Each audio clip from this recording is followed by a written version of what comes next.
Pour les 2 prochains jours, je me lance le défi de survivre uniquement avec ce que je peux emporter dans certains des plus beaux paysages que l'Australie a à offrir.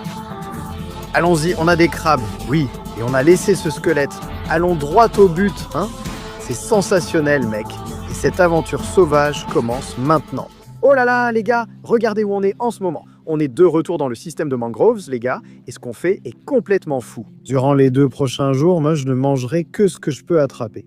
Vous devinez donc ce qu'on va faire. On cherche le crabe de vase géant, les gars, pour voir si on peut en attraper un à main nue.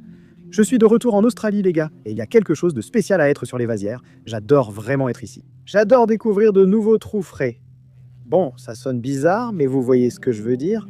J'aime trouver de nouveaux coins avec des trous de crabe de vase. On met la main et on vérifie s'il y a un monstre. Ces animaux sont parmi les plus fous, avec le 2e taux de testostérone le plus élevé au monde. Ils sont très difficiles à trouver, surtout à main nue. Je pourrais poser des casiers à crabes, ça aiderait.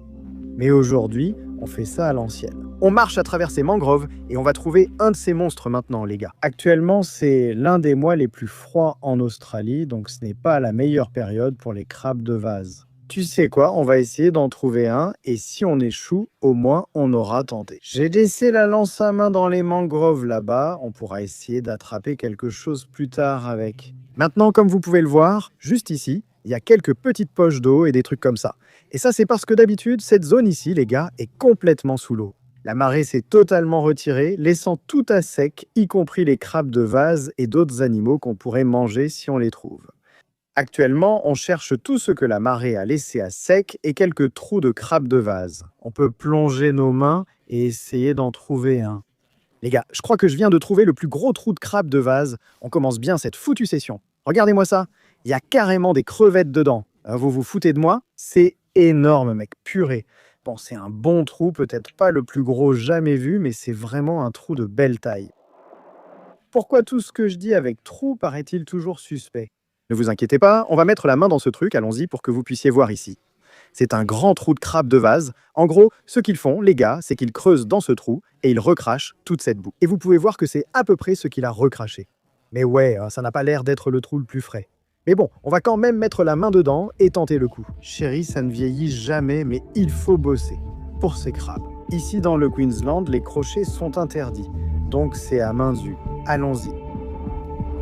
Non, Kenny, il n'y a rien dans celui-là. D'accord, continuons à explorer, les gars. Maintenant, le plan pour aujourd'hui, les gars, c'est que je veux prendre une toute autre direction. Donc je veux commencer à explorer de nouveaux terrains en parlant de nouveaux terrains. Mec, je crois que je viens de trouver un trou monstrueux. Oh, on tient peut-être quelque chose ici, les gars. C'est une sacrée caverne dans le sol, c'est ce que c'est. Quelqu'un a fait exploser une bombe ici.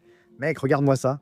Tu te moques de moi? C'était littéralement juste à côté de ce trou, l'autre était juste là. Bon, mettons la main dans celui-ci, voyons si quelqu'un est là. S'il y a un fichu crabe là-dedans, ce truc c'est Godzilla, Crabzilla, mec. Quand tu trouves de ces trous monstrueux et que tu dois y mettre tout ton bras, ça te fait vraiment monter l'adrénaline, ça c'est sûr. Regarde-moi ça, ce qui traîne devant le trou n'a vraiment rien de normal. Pas étonnant que l'eau soit si froide. Assez joué avec ces brindilles là, qui ressemblent à, tu sais quoi, la main droite descend. Allons-y. Je dois mettre ma tête là-dedans. Les gars, c'est vraiment profond. Il est temps de nager, mettons les brassards et allons-y.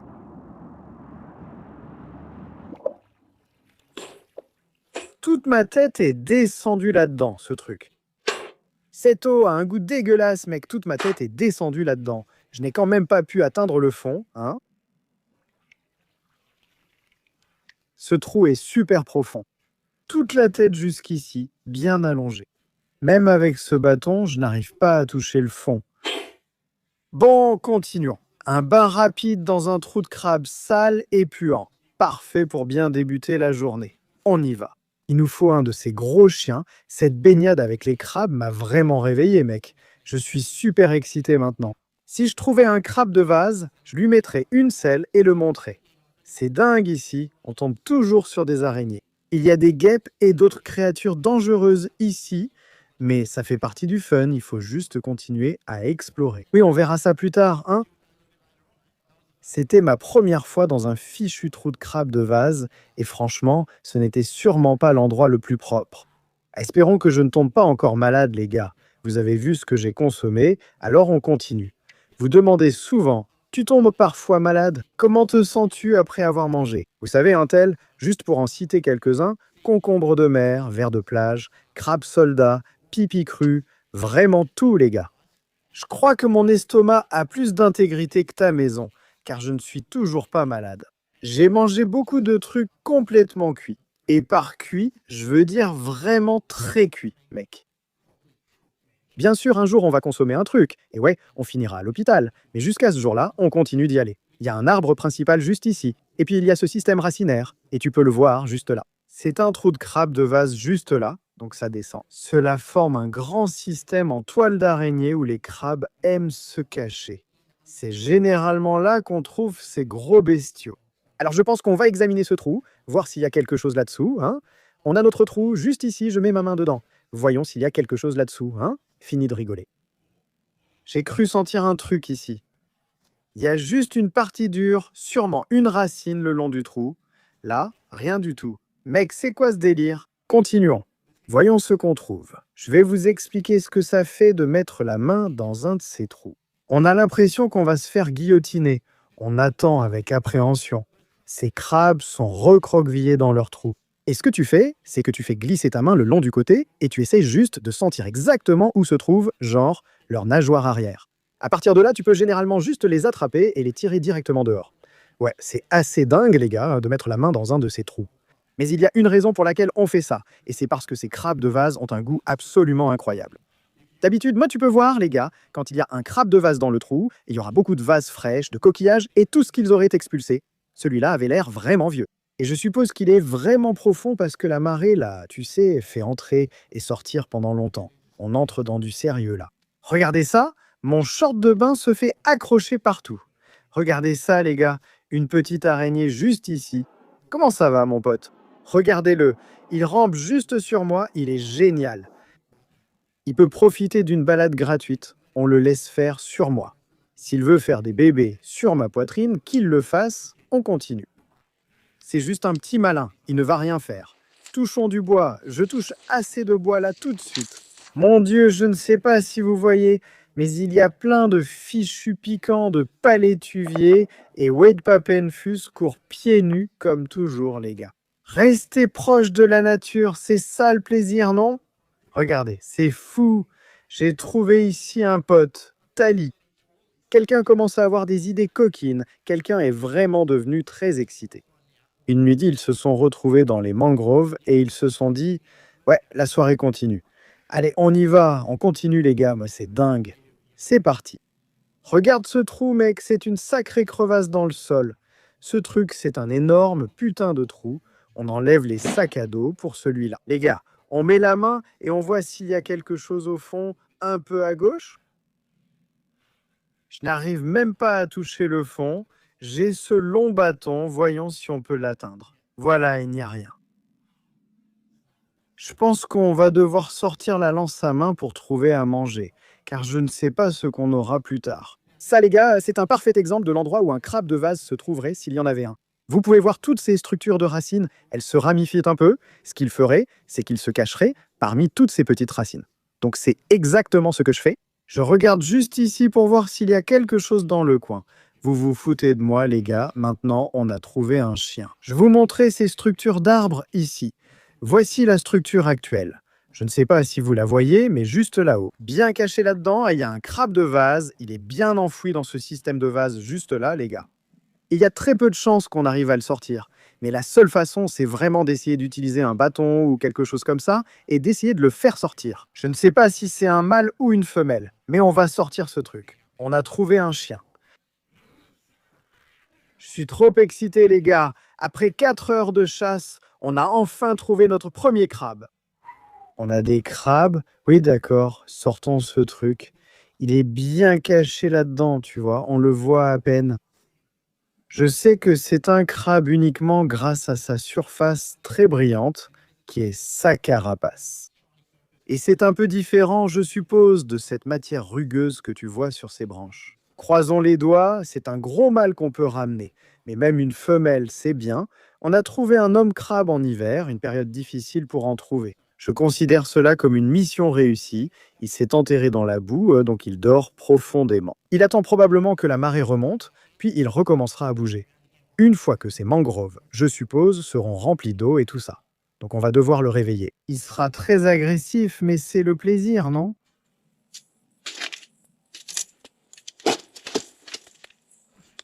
Je n'arrive même pas à entrer. C'est quoi ce délire? Ah, on est en train de le réveiller. Je veux qu'il sorte de ce trou, puis on pourra sûrement l'attraper. Allez, sors! Il est bien caché ici. Et les gars, regardez le crabe juste là. Le voilà. Il commence à sortir. Il sort lentement. Oh là là, les gars, ce crabe est littéralement bien caché tout au fond, juste là-dedans. Je peux l'observer et dire, à la taille de sa pince, que c'est une petite femelle, donc on ne pourra pas la garder et il faudra la relâcher ici. Les gars, il faut relâcher les femelles, on ne peut pas les garder. Je chasse le crabe ici, je vais donc vous montrer des images de ces femelles, car je ne sortirai pas celle-ci. Donc j'aurais probablement pu sortir cette femelle. Mais quand vous essayez de les sortir, les gars, et vous savez, il faut vraiment y aller fort. Parfois, elles lâchent leurs pinces et tout ça, et ça les rend complètement sans défense. Donc ça ne sert à rien, je me rends compte que c'est une petite femelle crabe, ça ne sert à rien de vraiment la déranger, donc je vais juste la laisser partir. On va continuer à chercher un de ces gros mâles, hein les gars. Cela fait près de 4 heures qu'on cherche sans trouver de gros crabes mâles. Je propose qu'on parte d'ici. Je suis comme une nonne dans une ferme de concombres. Prenons la lance, trouvons de l'eau claire et pêchons un poisson. Il faut trouver à manger ce soir. Si on attrape un poisson, j'ai une super recette à montrer. Prenons la lance et allons chasser près de l'eau claire. Oh là là les gars, je suis tellement content d'être sorti de ces mangroves, on est enfin arrivé à l'eau bleu claire. Il est temps maintenant de choper quelque chose avec cette lance à main. Les gars, il nous faut de la nourriture, alors allons-y.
C'est une belle plie, les gars. C'est une plie parfaite, les gars. Ce sera notre dîner. On l'a fait avec la lance à main ensanglantée. Regardez, elle a tordu notre lance, mais c'est une magnifique plie. On est vraiment en forme en ce moment. Les gars, regardez ça, le soleil se couche à l'horizon. Mec, c'était une plongée épique avec cette lance à main. Je n'arrive pas à y croire. Wobbly sur Sharkman. J'ai tiré sur un karang et l'ai placé devant le wobbegong pour voir s'il l'attaquerait. Il l'a littéralement dévoré. Sa morsure sanglante m'a vraiment impressionné. C'est effrayant. Mieux vaut ne pas approcher la main de ce truc, les gars. Mais ce qu'on fait, c'est qu'on descend simplement ce chemin en ce moment. Parce qu'il y a un endroit vraiment génial où je veux cuisiner ce flathead. Allons allumer le feu, il fait sacrément froid en ce moment. L'hiver s'est installé en Australie. Vous pouvez voir les gars, la marée est montée et c'est tellement beau ici. En ce moment. On a l'heure dorée. Vous pouvez probablement voir que c'est super lumineux en ce moment. Allumons le feu et profitons du coucher de soleil, d'accord? Je suis impatient de goûter ce flathead. Je vais vous montrer comment le préparer car ce poisson est difficile à nettoyer. Installons-nous, allumons le feu et commençons. En gros, ce que vous voulez faire, c'est trouver le poisson, repérer où se trouve la nageoire latérale, c'est-à-dire celle-ci. Juste ici, vous pouvez voir ces nageoires latérales. Voilà. Ce que vous allez faire, c'est prendre votre couteau et le faire glisser à un angle de 45 degrés en remontant vers la tête. Je fais remonter ceci vers la tête à 45 degrés comme vous pouvez le voir. Maintenant, à partir de là, les gars, vous pouvez probablement entendre que vous touchez l'arête dorsale juste ici. Vous voyez, c'est l'arête dorsale. Maintenant, ce que je vais faire, c'est que je vais en fait tourner ma lame et commencer à la faire glisser le long de l'arête dorsale. Vous voyez, moi, je fais juste une petite incision, les gars. Et à partir de là, je peux sentir exactement où se trouve l'arête dorsale. Donc je vois que c'est l'os juste là. Je vais commencer à couper ce poisson juste ici, d'accord? Comme ça, vous pouvez voir où se trouve l'arête dorsale. Je fais simplement glisser mon couteau tout le long ici. Maintenant, ça, c'est la cavité abdominale. Les gars, il n'y a pas vraiment beaucoup de chair là-dessous. Vous n'avez pas vraiment besoin de tout ça. Donc ce que je vais faire, c'est essayer de ne rien ouvrir de tout ça. Et je vais continuer à couper tout le long. Je ne devrais probablement pas couper vers moi, mais qui suit les règles de nos jours de toute façon? Regardez là, les gars, on a vraiment bien fait ce filetage et la chair est super propre à cet endroit. Ça va être tellement bon, mais ouvrons cet estomac et voyons ce que cette bête a mangé. Au moins, si on veut essayer de les pêcher un jour, ça nous donnera une bonne indication. Il n'y a pas grand-chose ici. Et il n'a rien mangé, il est aussi affamé que moi. Bon, on va jeter ça, les gars, mettons le feu en route et commençons à manger ce flathead. J'ai faim. Allez, c'est parti. C'est ce qu'on veut. Regardez tout ce bois sec. Ce qu'on va faire, c'est qu'on va juste ramasser tout un tas de ça. Et ça devrait être parfait. Du petit bois pour allumer le feu, ça a l'air d'être l'endroit idéal pour faire le feu, les gars. Donc je vais juste faire un petit foyer ici. On va mettre notre petit bois juste là. Oh là là, ça fait un sacré tas de petits bois. Ramassons quelques petites brindilles. Maintenant, mon pote, ce truc-là va s'enflammer comme une maison en feu. Prenons différentes tailles, ça ira. Ce bois sert juste après l'allumage avec le petit bois. Ramassons-en beaucoup. Ce sont des branches très fines, un peu comme construire une maison. Il faut de bonnes fondations et du bon bois. Ensuite, vous avez ce truc très léger et fin. Et ensuite, vous pouvez mettre des branches un peu plus grosses, puis de plus en plus grosses. Vous ne pouvez pas juste mettre des gros morceaux, les gars, parce que ça ne va pas marcher, ça va juste s'éteindre. Il faut continuer à construire petit à petit pour bien voir ce qu'on a. On a du petit bois, les trucs très fins, puis on a ces petites brindilles qu'on vient de ramasser. Et ensuite, on a des bûches de taille moyenne. Et ensuite, on a les morceaux plus gros qu'on peut ajouter. Bon, les gars, vous voyez, il fait super beau en ce moment. On va faire partir ce feu, hein? Ce petit bois devrait s'enflammer. Ça devrait prendre vraiment, vraiment facilement. C'est parti, voilà. Vous voyez, ça commence à prendre, les gars. Ce que je vais faire, c'est que je vais juste le laisser. Je vais simplement le laisser brûler. Il faut s'assurer qu'il y a de l'oxygène, et normalement, ça devrait partir tout seul. Il faut juste que l'oxygène continue à bien l'alimenter. J'ai construit ça progressivement. Maintenant, j'utilise des morceaux de bois plus gros. Ce serait bien de réussir à le mettre dessus. Le feu marche fort. Ça fait du bien car il fait frais cet après-midi, alors on continue. Comme vous voyez, notre feu est très puissant. Les gars, allons faire un peu d'aventure parce que je veux trouver un genre de bâton ici qu'on pourra utiliser pour faire cuire ce flathead. On cherche un morceau de bois vert, c'est ce qu'il nous faut. Celui-ci est parfait, il est vivant, donc idéal. Vous voyez qu'il est bien vert. On le remet au feu. Parfait pour la cuisson. Maintenant, ce que je veux faire, c'est enlever toutes les petites branches et je veux qu'il ne reste qu'une seule branche principale, comme vous pouvez le voir ici. Et c'est cette partie-là qu'on va utiliser avec ce tournevis plat. Très bien, maintenant, vous pouvez voir que j'ai enfilé ce morceau de viande sur le morceau de bois. Maintenant, ce que je vais faire, c'est juste... Oh, ce feu est vraiment intense. Il cuit les yeux. J'utiliserai cette peau comme protection, ferai glisser la viande sur le bois et ressortirai ainsi. Vous voyez maintenant ce qui se passe. On a presque fini cette petite brochette de flathead. Oh, cette fumée, mec. Donc, on a fait cette brochette de flathead, les gars. Voilà. Ce que vous pouvez vraiment faire, mais si vous voulez, c'est simplement la planter directement dans le sol, comme ça. Voilà. C'est un morceau de bois vert, donc ça ne devrait pas brûler. Ça devrait cuire lentement au-dessus du feu. Et ça devrait être absolument magnifique. C'est enfilé sur le morceau de bois de façon très régulière, donc la cuisson devrait être vraiment, vraiment belle. Si vous êtes comme moi et que vous êtes paresseux quand il s'agit de cuisiner, je pense que c'est la meilleure façon de faire. Parce que vous pouvez littéralement juste l'installer au-dessus du feu. Comme ça, vous pouvez aller pêcher, vous pouvez faire ce que vous voulez. Et ça va simplement cuire lentement, tout simplement. Vous pouvez voir exactement ce qui se passe. Ce poisson commence lentement à cuire juste là. Pour cuire plus vite, il suffit de l'enfoncer dans le sol, ainsi plus proche du feu. Les gars, Je pense que c'est l'une des façons les plus géniales et les plus cool de cuire du poisson, parce que vous pouvez simplement le laisser, partir à l'aventure, faire ce que vous voulez, puis revenir, et le dîner est prêt. C'est comme avoir un missile dans la cuisine qui cuisine, mais ici, c'est la nature. Maintenant, vous pouvez voir ce magnifique morceau de viande. Les gars, il est en train de cuire lentement juste là. Et en fait, ce que ça fait, c'est que ça crée beaucoup de fumée. Et ça va vraiment pénétrer dans cette viande et lui donner une saveur fumée vraiment, vraiment, vraiment délicieuse. Et oui, ça devrait être absolument magnifique. Trop excité d'essayer aujourd'hui. Premier jour réussi, on va bien manger ce soir et demain. Grosse journée demain pour le deuxième jour. Mais je suis prêt à y aller et je pense qu'on va avoir un bon dîner. Je vais être plein d'énergie, prêt à repartir. Et demain, pour le deuxième jour, on va tout déchirer. Oh non, la marée monte. Elle va éteindre notre feu. Regardez-le brûler lentement. Voyons si le poisson est prêt. Oh ouais, c'est parfait. Bon les gars, la marée est montée et a complètement éteint notre feu. Mais regardez ce morceau de viande, il a vraiment l'air d'être parfaitement cuit. Alors ce qu'on va faire, c'est qu'on va juste l'effilocher. Ah ouais, c'est parfait, vous pouvez le voir les gars. La viande vient juste de prendre. Regardez ça. Ce que vous allez faire maintenant, c'est simplement détacher cette belle chair blanche de la peau. Oh là là, regardez-moi ça les gars. Bon, on va goûter, c'est vraiment incroyable. Vous plaisantez? C'est parfaitement préparé, ça fait un dîner parfait. Je pense que le bon vieux Flathead Humboldt doit être parmi les meilleurs poissons à manger de l'océan. Ce repas est délicieux, je vais le savourer en admirant le coucher de soleil. On l'a fait mon pote, demain c'est notre deuxième journée complète et je sortirai l'artillerie lourde. On apporte le fusil harpon à la fête pour attraper quelque chose de solide. Je veux vous montrer une recette incroyable que j'ai apprise en Indonésie. On se retrouve demain matin tôt et en forme. La journée sera folle.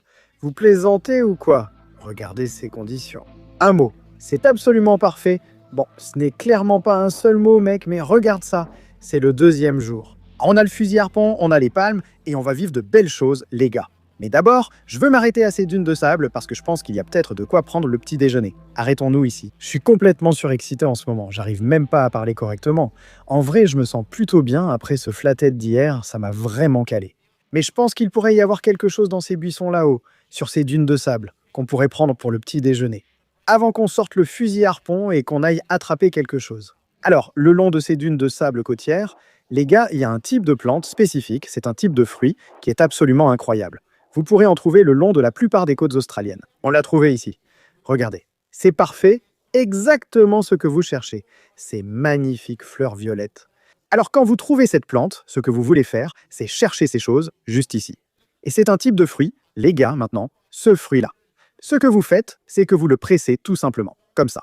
Et il y a ce fruit à l'intérieur. Vous pouvez le voir sortir juste là, ce magnifique fruit blanc, ça c'est le petit déjeuner. Je ne plaisante pas, c'est incroyable. Ça me rappelle un fruit, comme dans Avatar. C'est super cool. C'est d'une couleur violette éclatante. Vous l'ouvrez et il y a cette chair blanche et ferme pour la décrire. C'est un peu comme un mélange entre un ananas et un fruit du dragon.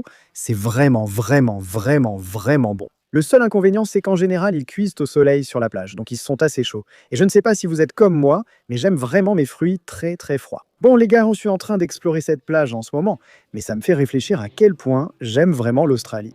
J'aime tellement ce pays, mec, et il m'offre tellement de choses, il me donne tellement. Parfois, c'est vraiment difficile de quitter cet endroit, alors j'ai vraiment besoin de votre aide. J'ai besoin que vous me disiez dans les commentaires maintenant si vous pensez que je devrais partir, prendre un troupi ou quelque chose comme ça, et simplement faire le tour de l'Australie. Ou si vous pensez que je devrais repartir à l'étranger. Vous savez, Manawatu, Fidji, Indonésie, Maldives, on ne sait jamais. Ça pourrait être n'importe où. Dites-nous en commentaire ce que vous voulez voir, car j'adore faire ça les gars. J'aime aussi vous proposer des vidéos incroyables, ça me fait vraiment plaisir. Dites-moi ce que vous voulez voir, continuons à explorer. Si vous regardez les vidéos indonésiennes, vous vous souviendrez de l'un de mes défis de survie. J'ai trouvé une noix de coco qui a roulé hors de l'île et dérivé vers le coucher du soleil. C'était super émouvant les gars, parce que c'était ma seule source d'eau pour le reste des 24 heures. Je viens juste de vivre la pire chose qui pouvait m'arriver les gars. Je viens de poser la noix de coco de l'autre côté. Le vent s'est levé et j'observe au loin. Regardez, c'est ma noix de coco là-bas. Mec, je crois qu'on l'a retrouvée. Regardez comme elle est poussiéreuse. Ce truc, c'est un vrai dinosaure de noix de coco. Mettez-le dans un musée, les gens viendraient. C'est sûrement cette noix de coco d'Indonésie. Les gars, ce truc est vraiment vieux et poussiéreux. Ce truc est solide. Voilà, regardez-moi ça. C'est toute la vieille viande, les gars, toute la vieille viande qui en est sortie. Ah, ce truc-là ne sent vraiment pas bon, hein? Les gars, je dois m'équiper tout de suite et aller dans l'eau. Si je n'y vais pas maintenant, je crois que je vais m'évanouir. Je n'ai jamais été aussi excité de ma vie, et c'est parce que, c'est absolument parfait là dehors en ce moment.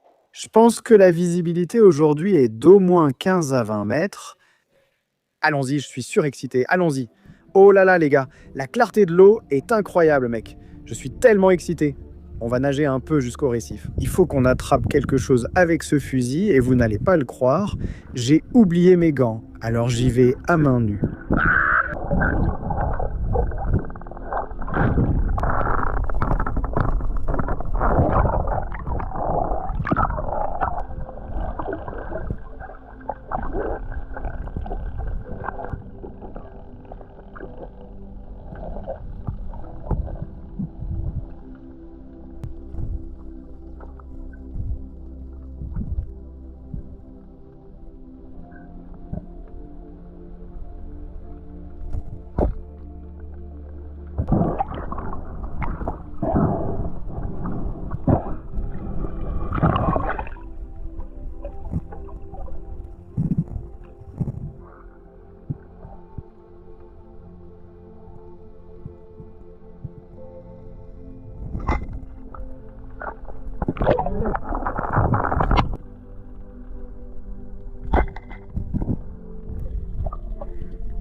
C'était sûrement l'une de mes plongées les plus incroyables. Une tortue est arrivée, sans parler du Vivano qu'on a manqué, mec. Ils sont très rares pour Spiros, et viser l'un d'eux dans une eau si peu profonde, j'ai complètement raté. J'aurais dû l'avoir, mais tu sais, c'est comme ça. Les gars, parfois on rate ces poissons. Ce poisson aurait été bien meilleur que le Taylor qu'on a eu, mais il est dans le sac à dos avec les gars. J'ai une recette incroyable à vous montrer. C'est un style d'Indonésie peu pratiqué en Australie. Je pense pouvoir vous montrer quelque chose de vraiment cool à essayer chez vous. Alors descendons tout de suite sur cette plage, allumons ce feu et je vais vous montrer exactement comment on fait. C'est délicieux. Mec, ah oui, j'ai oublié de mentionner, je ne sais pas si vous avez vu, il y avait ce poisson là-bas, ce trevali. On aurait dit que quelque chose lui avait mordu la queue. Ce truc n'avait même plus de queue et pourtant, il survivait encore. Il nageait toujours, vous avez dû voir. J'essayais de le poursuivre et d'essayer de l'attraper à main nue. Je voulais juste le regarder avant de le relâcher, pas le garder. Mais il survivait, mec, même sans queue. Je ne sais pas combien de temps il tiendra. Il risque de finir mangé par Brucet, le gros requin. Bravo à lui, j'espère qu'il survivra. C'est de la résilience. Pas de queue et il continue. Tu plaisantes? Poisson légendaire. Allez les gars, nous sommes revenus dans la même zone qu'hier, c'était magnifique. J'ai aussi dû revenir pour cuisiner. Comme vous le voyez, la marée est plus basse car nous sommes arrivés plus tôt. Les marées décalent aussi d'1 heure chaque jour. Si la marée haute était à 7 heures hier, elle sera à 8 heures aujourd'hui. Installons le feu ici les gars. En fait, ça me demande de construire une sorte de grille pour pouvoir poser le poisson dessus. Donc je vais m'y mettre tout de suite et vous montrer exactement comment on fait. Allons-y. Il nous faut 4 morceaux ancieli et quelques morceaux droits, comme montré ici. Ils sont parfaits, longs, droits et en forme de Y. Exactement ce qu'il nous faut. On va fabriquer ce support à poisson maintenant. La première chose dont vous avez besoin, c'est de 4 morceaux de bois en forme de X-ray. Et ensuite, il vous faut aussi ces belles longues poutres. Et avec ça, les gars, on va créer un support à poisson sur lequel on pourra poser notre filet, puis on fera un feu en dessous pour le cuire. Ce sera vraiment bien et uniforme. Donc je vais le construire juste ici et vous montrer exactement comment faire. Ce que vous devez faire, c'est trouver une surface plate et régulière. C'est exactement ce qu'on a ici. Et on veut planter ces morceaux dans le sol. On veut s'assurer qu'ils soient vraiment solides. Parce qu'en fait, on va faire un feu en dessous et il va cuire le poisson. Donc on va les poser. On veut qu'ils soient, je dirais, à environ 15 à 20 cm du sol, les gars. Comme vous pouvez le voir, on a nos 4 morceaux de bois juste là. Voilà. Ce que je vais faire, c'est que je vais mesurer ça pour voir exactement quelle longueur il me faut jusqu'ici. Je vais juste casser ça maintenant. La pièce va traverser ici, je vais faire pareil avec celle-ci. Vous voyez, avec ces 2 morceaux de bois, ça crée une petite structure. Maintenant, ce qu'on va faire, c'est qu'on va utiliser ce long morceau de bois bien droit. Et on va en gros poser, je dirais, des petits morceaux ici, et ça va créer une sorte d'étagère. Le feu brûlera juste en dessous, on posera le poisson dessus pour une cuisson homogène. Et comme ce bois ici est vert, il ne va pas brûler, il va garder sa forme. Salut les gars, on va commencer à nettoyer ce gros morceau. Regardez-moi ce Taylor les gars. Ce poisson sympa et bien gras sera parfait sur ce feu. Je vais vous montrer comment les Indonésiens cuisinent le poisson. Ils l'ouvrent en portefeuille et le mettent directement sur la grille. Une méthode très sympa sur la plage. Première étape, les gars, on veut retirer les entrailles. Je place donc mon couteau ici, à l'anus, puis j'ouvre doucement. Je ne sais pas si c'est le bon mot, mais en remontant doucement jusqu'à la tête, ça sonne un peu mieux comme ça, les gars. Ce qu'on va faire maintenant, c'est qu'on va couper ces branchies. Vous pouvez voir juste ici. On veut juste les séparer des collerettes du poisson. Et ce qu'on fait, c'est qu'on l'ouvre simplement comme ça. Ce que je vais faire maintenant, les gars, c'est que je vais prendre ce couteau. Je vais trouver exactement où sont ces branchies et je vais utiliser mon doigt. Et je veux voir exactement où c'est attaché. Et c'est justement ici, à la tête. Donc ce que je vais faire, c'est que je vais juste faire une petite incision ici, au niveau de la tête. Vous pouvez simplement tirer vers le bas d'ici et tout voir. Ce sont toutes les entrailles, tout sort d'un coup ici, et vous voyez que le poisson est resté propre. On n'a pas ouvert les entrailles. La prochaine étape, c'est de commencer par la queue ici et faire une incision, puis faire glisser le couteau le long de l'arête dorsale. On ne veut pas aller jusqu'au bout, mais juste descendre jusqu'à la tête. Je vais continuer à descendre comme ça, les gars. Comme vous voyez, on vient d'ouvrir et c'est magnifique.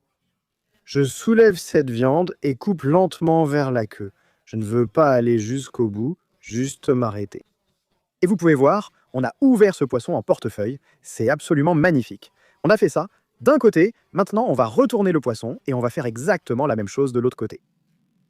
Donc on a pratiquement levé les filets des deux côtés, les gars, et il ne reste plus que la carcasse.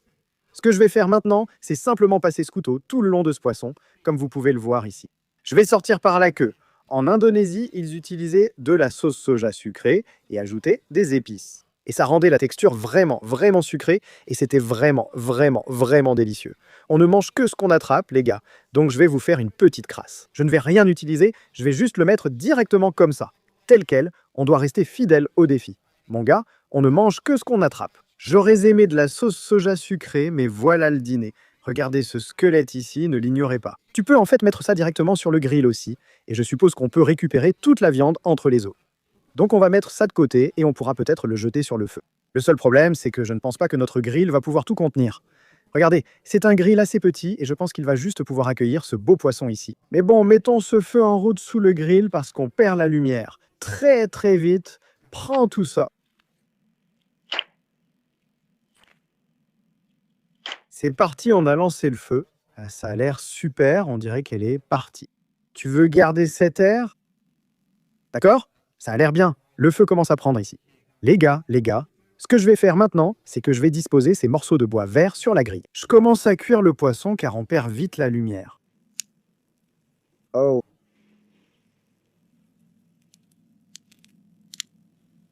Oh, ça va être top. Mec, on a ce poisson ici. On y va? Oh, peau vers le bas. Regarde, ça va cuire parfaitement. Oh là là, c'est trop bon. On l'a fait. Les gars, regardez cette grille. C'est génial. On continue à alimenter le feu et ça devrait cuire parfaitement. Oh oui, ça a l'air tellement bon, d'accord. Ça va juste cuire beaucoup plus vite maintenant que la viande est exposée au feu. Vous voyez, la structure reste solide malgré la brûlure ici. Et c'est parce qu'on a utilisé du bois vert, les gars, et ce bois vert, il ne brûle pas, il garde sa forme même quand la flamme le touche. Donc si ça avait été un autre type de bois, du bois mort, il aurait complètement disparu. Utiliser du bon bois vert pour qu'il garde sa forme. C'est pas, selon moi, la meilleure façon de cuire du poisson sur une flamme ouverte. Je trouve que ça donne vraiment la meilleure cuisson, bien uniforme. Bon, les gars, je pense que notre poisson est presque prêt. On va le remettre juste ici, là où on l'a nettoyé, enfin juste à côté de l'endroit où on l'a nettoyé. Parce qu'on ne veut pas qu'il y ait toutes les tripes et tout le reste dessus. Bon, moment de vérité. Oh, regardez cette chair, les gars, ça a l'air parfait. Ce qu'on va faire, c'est qu'on va juste enlever tous ces bâtons, on va voir si c'est bien cuit. Oh oui, c'est parfait.